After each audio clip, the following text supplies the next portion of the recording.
La présence ce jeudi matin à Modane des deux préfets concernés par le projet du Lyon-Turin en dit long sur l'importance de cette convention signée entre la France et l'Italie. Car d'ici à l'année prochaine, des dizaines d'appels d'offres et de marchés seront lancés, autant de contrats qui peuvent susciter de grosses convoitises. Parmi les accords, il y en a un qui est très important, qui a été conclu, qui nous amène à construire une cellule entre l'Italie et la France qui nous permet de lutter contre la mafia en échangeant des informations et en demandant à tous ceux qui veulent concourir sur un marché public de fournir toute une série d'éléments. 8,5 milliards d'euros, des chantiers considérables, de la sous-traitance, de l'emploi qui est créé, des flux financiers qui sont importants. Évidemment, ça peut être tentant pour la mafia de prendre sa partie dessus. Cette cellule anti-mafia sera composée d'environ 12 personnes, 6 dans chaque pays, et elle sera composée de fonctionnaires de police, de gendarmerie ou encore de magistrats.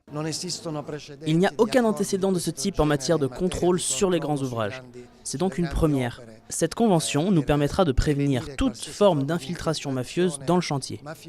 Et surtout, cela confirme notre sentiment d'harmonisation et de collaboration.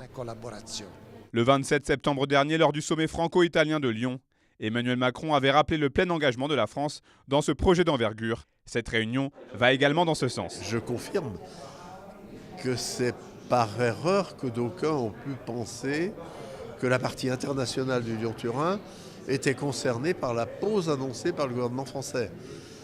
Il s'agit d'un projet binational et le gouvernement français n'a pas demandé au gouvernement italien de marquer une pause. Je crois que le cadrage des choses est parfaitement dynamique, allant et c'est la raison pour laquelle tout avance et avance bien. Et signe que les décideurs veulent aller très vite concernant le dossier prioritaire de la sécurité, la cellule officialisée ce jeudi matin sera installée le 9 avril prochain.